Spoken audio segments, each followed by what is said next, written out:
Star Wars Best TV Show returns with the first 3 episodes of Andor Season 2, bringing everything we have come to love about the show back in excellent fashion.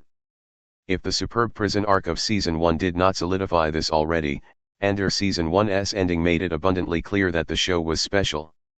Not only did it treat the galaxy-wide lore of Star Wars with respect, but it did so in a way that allowed the franchise to feel more mature, thought-provoking, and emotional than ever before. Now, Andor Season 2's story does the same. The first 3 episodes of Andor Season 2 pick up a year after the events of the uprising on Ferrix. Cassian is deep undercover on another mission for Luthen while Mon Mothma and other members of Andor's cast of characters attend a Chandra-Lan wedding. This coincides with the Imperials, led by returning Rogue One character director Krennic, attempting to take control of the planet of Gurman.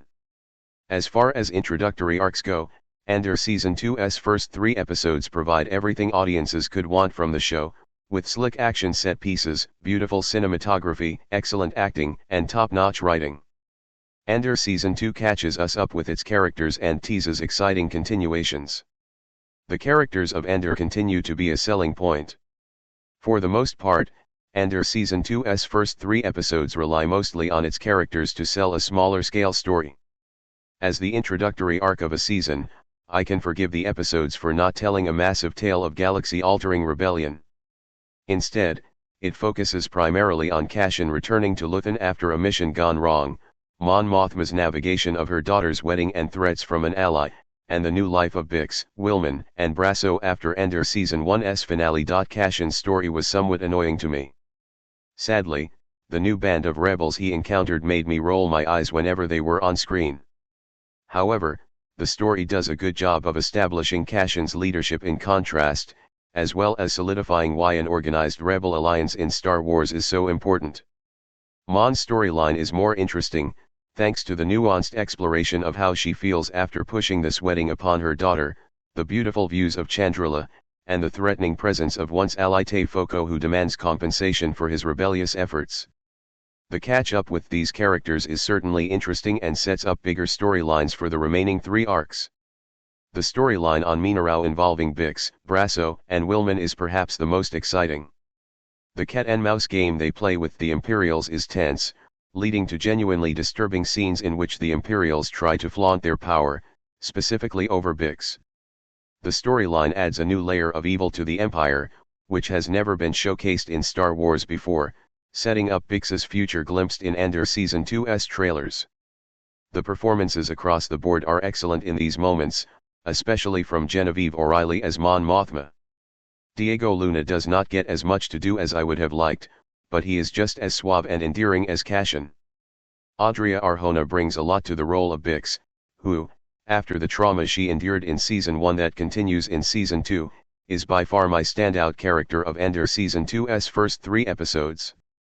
Andor Season 2 looks and sounds beautiful. The production budget is clear to see. If reports are to be believed, Andor Season 2 cost Disney almost $300 million to produce. Although this is a staggering budget, it is clear that not a dollar has been wasted. Cassian's mission in the first episode is beautifully shot and features a big CGI set piece.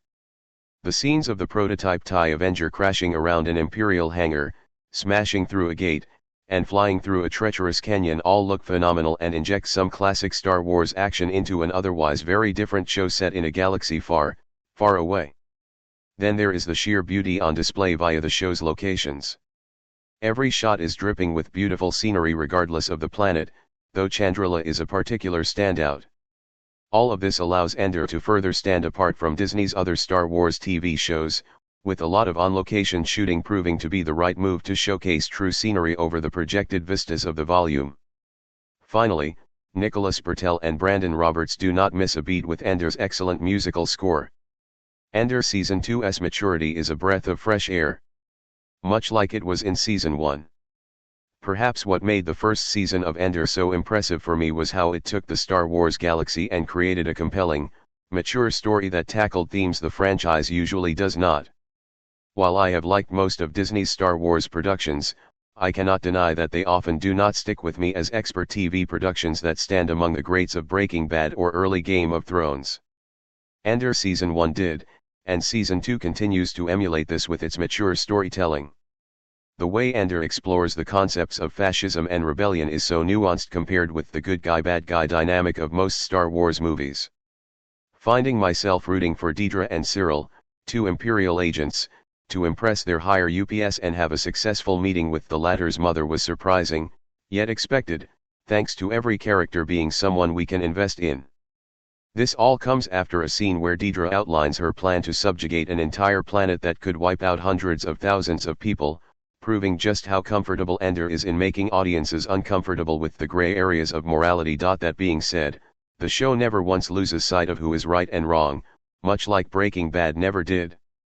Walter White was never someone whose actions were morally right, but the writing made us root for him nonetheless. Andor is similar in its handling of characters like Dedra, but the Imperials remain purely evil. This was highlighted via Bix's storyline, which included the first mention of the word rape in Star Wars history. This alone proves how mature Andor is in its exploration of what people in power can do to the oppressed. Not only did this development make Bix an incredibly sympathetic character who I want to have a happy ending, but it instantly made me question why I even considered rooting for Imperials like Dedra and Cyril when they are capable of such horrors. This maturity sets Andor so far apart from other Star Wars shows, and I cannot sing its praises enough for it.